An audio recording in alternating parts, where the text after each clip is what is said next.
It was a cold October morning in Hartford, Connecticut, the kind of morning where the leaves on the front porch hadn't been swept yet. Where your coffee goes cold before you finish it. Where the whole world feels like it's holding its breath, waiting for something to shift, and something was about to. A billionaire's son stood in his driveway that morning. Ivy League education. Corner office. A father who had handed him a world most people only dream about, wrapped perfectly, delivered without asking, and he was about to walk away from every single piece of it. Not for a merger. Not for ambition, for a woman who drove a 2009 Honda Civic, worked 2 jobs, and hadn't had a full night's sleep in 3 years. His father had looked him dead in the eye and said, "She is beneath this family. You end this, or I end everything." And his son, this man who had never once in his life chosen anything for himself, looked back at his father and said, "Then I choose her. Now, before I tell you what happened 1 year later, I need you to hold on to something." Because 1 year later, a 6-year-old boy said 4 words to that billionaire. 4 simple words. And those 4 words did what no boardroom battle, no financial crisis, no act of God had ever done to that man before. They broke him open. Stay with me until the very end of this story, because I promise you, you will not see it coming. And when it arrives, you are going to feel it, somewhere deep inside your chest. His name was James Whitfield, and if you lived anywhere near Hartford, Connecticut, you knew that name. It was on office buildings downtown, on the donor walls of 2 hospitals, spoken quietly at charity galas by men who wanted to matter. James Whitfield, self-made billionaire, real estate empire, iron will. But here is what the donor walls didn't tell you. James Whitfield grew up in a 2-room apartment in Bridgeport with a mother who cleaned other people's houses 6 days a week. He wore the same pair of shoes from September to January, through the snow, because there was no money for another pair. He had promised himself one thing, standing in that cold apartment at age 14. No child of mine will ever know this, and he meant it with everything he had. So when his son Daniel was born, James didn't raise a boy. He built one, private schools, Harvard, a corner office at 26. The right friends, the right clubs, the right future, mapped out before Daniel was old enough to have an opinion about it. Daniel Whitfield, on paper, was everything. But if you sat with him long enough, really sat with him, you would notice something quiet and sad underneath all that polish. He had never once chosen anything for himself, not his major, not his apartment, not his weekend plans, not what he wanted for breakfast on a Sunday morning. He was 34 years old, and he didn't know his own favorite color. Then there was Sarah. She pulled up in that 2009 Honda Civic on a Tuesday morning, moving truck behind her. 2 kids buckled in the back and not a single person helping her unload. Lily was 7. Serious eyes, already carrying the quiet strength her mother had earned the hard way. Marcus was 5. All noise and knees and questions. Sarah carried boxes herself, up 4 porch steps, and because she couldn't afford movers and she had learned a long time ago not to wait for help that wasn't coming. The last man in Sarah's life had left a note on the kitchen table. 8 words. "I'm not built for this kind of life." She had read it once, folded it carefully, placed it in the kitchen drawer beneath the takeout menus, and she had never cried about it. Not once. Not in front of the kids. Not alone in the bathroom. Not ever. Some people simply do not have the luxury of falling apart. At night, after the kids were asleep, she sat at the kitchen table and sorted bills into 2 piles, the ones she could pay, and the ones she'd figure out later. The figure out later pile was always bigger.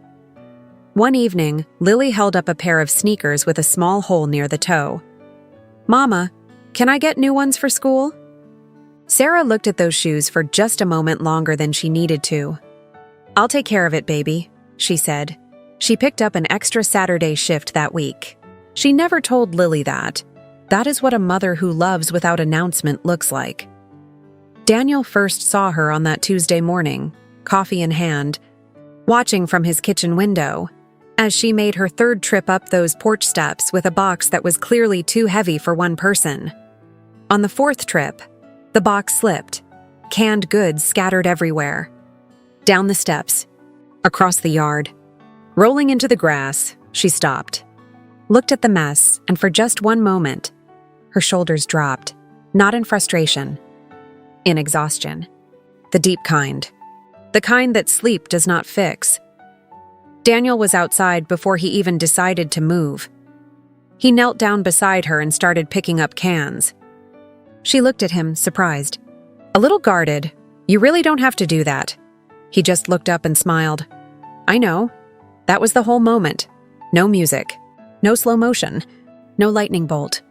Just a man, a woman, a scattered box of groceries, and a Tuesday morning, but hold on to it, because that one small moment was where his real life began. It started the way real things always start. Slowly, quietly, without permission. A wave from the driveway. A good morning over the fence. Small things. One Saturday, Daniel noticed Sarah's porch light was out. It bothered him that she was coming home late to a dark front door. He fixed it without mentioning it. The next morning, there was a covered plate on his front step. No note, no knock. Just food, still warm. He smiled about it for the rest of that day and couldn't explain why. Then came the evening. Marcus fell off his bike in the driveway. Scraped knee. Big tears. Full production. Sarah was still at her second job. Lily came running next door in a panic. Daniel sat on that curb for 45 minutes. Ice pack on the knee. Terrible knock-knock jokes. Cartoon voices for every one of Marcus's favorite characters.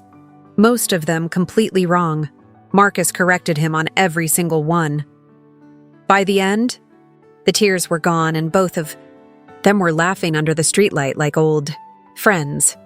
When Sarah pulled up and saw them sitting there, she sat in her car for a long moment before getting out. She didn't want him to see her face. By November, they were having Sunday dinners together. Nothing fancy. Pot roast, cornbread from a box, juice boxes for the kids, coffee for the adults, and conversation, real conversation, that went on long past when it should have ended. One night, after the kids were in bed, they sat on her porch until almost midnight. She told him about growing up in Bridgeport, 2 miles from where his father had grown up, though neither of them knew that yet. He told her he had graduated Harvard and had no idea what he actually wanted from his life. She looked at him with those steady eyes and said, "Most people don't. They just get too busy to admit it." He drove home that night and sat in his perfectly decorated apartment, and it felt, for the first time, like a waiting room, like he was waiting for his real life to begin. Word reached James Whitfield before Daniel found the courage to say anything. It always did. The meeting was on a Thursday afternoon. Corner office, city skyline behind him, the full theater of power. James didn't look up when Daniel walked in. "I hear you've been spending time with the neighbor. Her name is Sarah, Dad." "I'm sure it is." He set down his pen, looked up slowly, and his eyes were not angry. They were something colder. "Decided, son. I grew up with nothing. I built everything you have ever touched, ever worn, ever called yours. I did that so you would never have to struggle. So you would never have to choose wrong. And the right choice here is not complicated. She is not wrong, Dad. She is a single mother with no assets and no future this family can build on. You will end this week. She is the most remarkable person I have ever met." James's voice dropped to almost a whisper, which somehow made it worse. "You have 48 hours. Choose her, and you choose to walk away from everything. Every account, every contact, every door I have ever opened for you. All of it, permanently." "You would really do that to your own son?"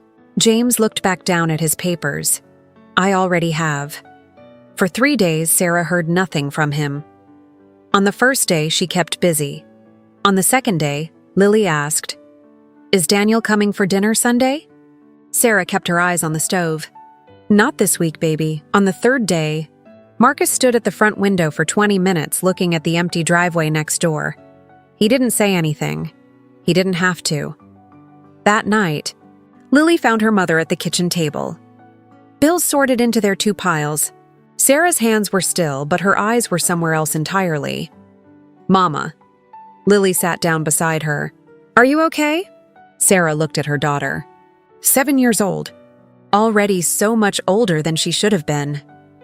"I'm always okay," Sarah said softly. Lily reached over and put her small hand on top of her mother's. She didn't say anything else. She didn't need to. Some love is so quiet it doesn't make a sound. After Lily went to bed, Sarah whispered to no one, "This is why you don't hope. This is exactly why." And across town, Daniel Whitfield sat in his perfect apartment, in his inherited life, staring at his father's lawyer's number on his phone, feeling like a man slowly drowning in 3 feet of water. On the third night it rained, not a gentle rain, the heavy kind. The kind that comes down on Hartford in late October like the sky has been holding something in for too long. Daniel stood in his kitchen. Unopened whiskey on the counter. His father's number still on the phone screen. He thought about what he was about to give up. The accounts. The contacts. The mahogany desk. The city view from that corner office. The last name that opened every door before he could knock. He thought about all of it, and then, through the rain, through the walls, he heard Lily laugh. That specific laugh. The surprised, delighted kind. The kind a 7-year-old makes when something is genuinely funny and she forgets to be composed about it, and something in Daniel's chest cracked open. He grabbed his jacket. No umbrella. No plan.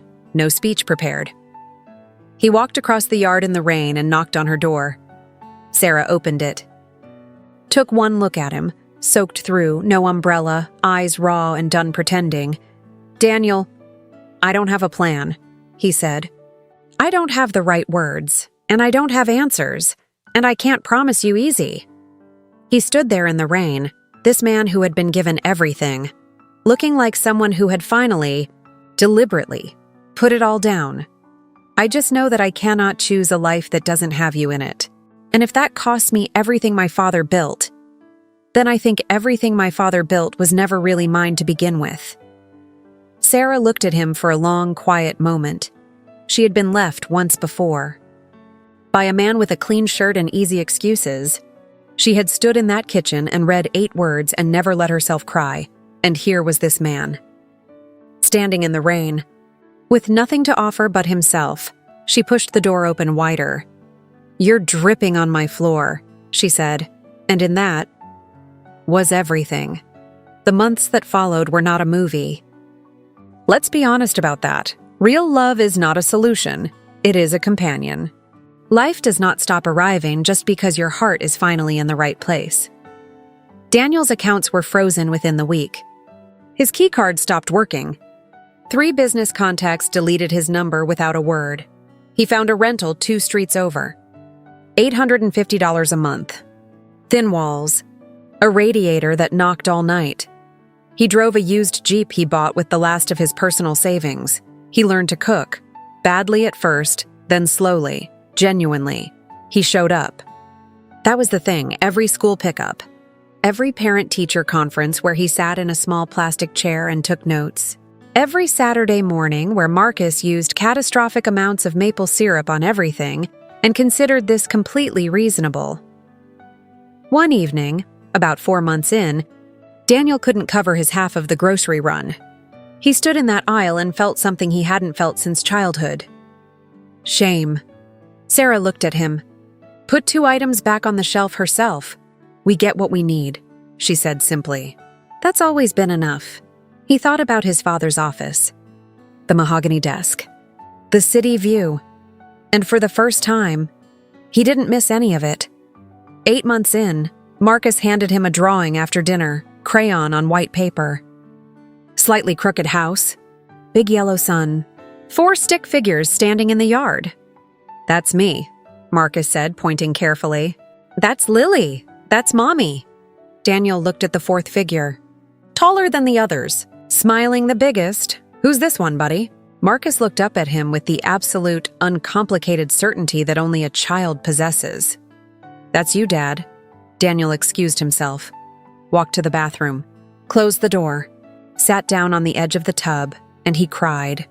The way that men cry when they have been carrying something heavy for a very long time, and someone has finally, quietly, taken it from their hands, not from sadness, not from loss, from fullness.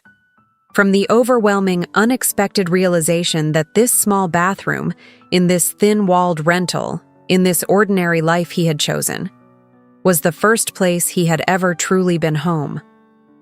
1 year, to the exact week that Daniel stood soaking wet on that front porch, Sarah's neighbor called her. There's a black car parked outside your house. Been sitting there about 10 minutes. Sarah stepped onto the porch with her coffee. The kids were in the front yard. Marcus chasing a football. Lily reading on the porch steps, doing her best to look unbothered by her brother's chaos. Daniel was inside doing the breakfast dishes. Yes, he did the dishes now. Sarah said his name once, quietly. He came to the door, looked out, and there, at the edge of the yard, stepping out of that black car, was James Whitfield. He looked older. Not just in his face, in the way he held himself. The way powerful men look when the thing they were fighting so hard to protect stops feeling worth the fight. He stood at the edge of the yard. Neither of them moved toward the other. And then Marcus, who had no awareness of history, no knowledge of boardrooms or ultimatums or 48-hour deadlines, Marcus looked up from his football, walked directly over to this tall, serious, silver-haired stranger, looked up at him the way only a child can, with total, fearless honesty. Are you Daniel's dad? James Whitfield looked down at this boy. I am, he said. Quietly, Marcus nodded, very serious, the way he got when something was important. He's a good dad, and then ran back to his football. James stood very still. He had faced boardrooms full of men trying to take everything from him. He had rebuilt after losses that should have finished him.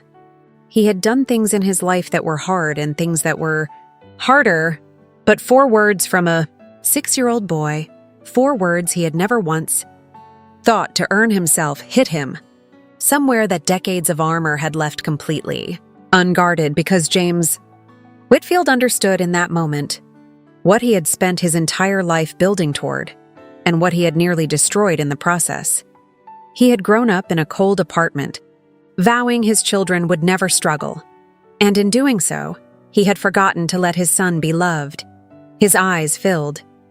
He turned his face slightly, composed himself, the way men of his generation do, quietly, privately, so no one has to see.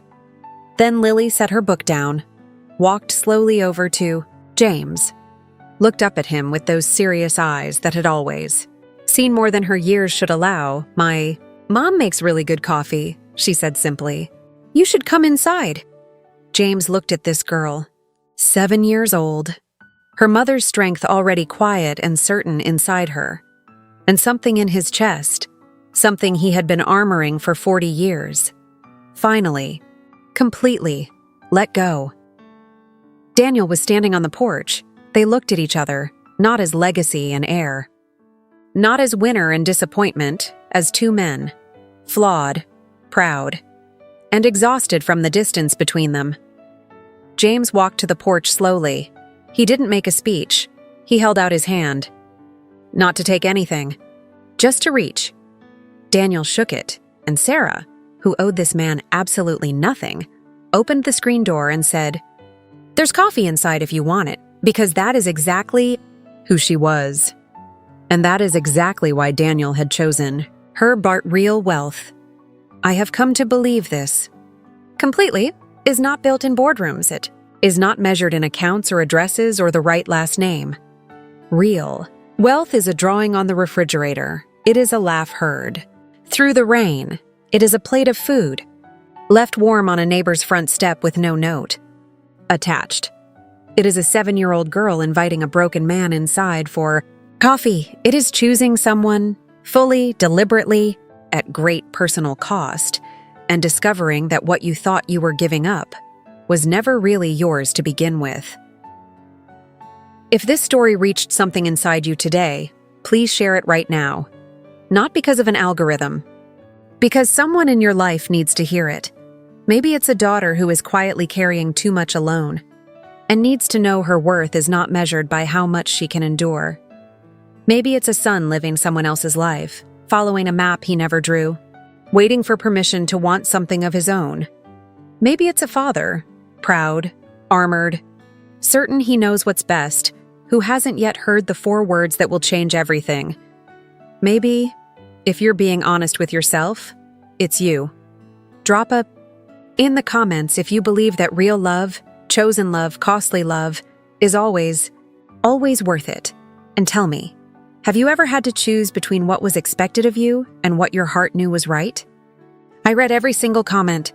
Everyone, please subscribe and hit the notification bell, because every week I bring you stories like this one, stories about ordinary people doing extraordinary things, stories about love that costs something, stories about real life, because at the end of the day, that is the only story worth telling.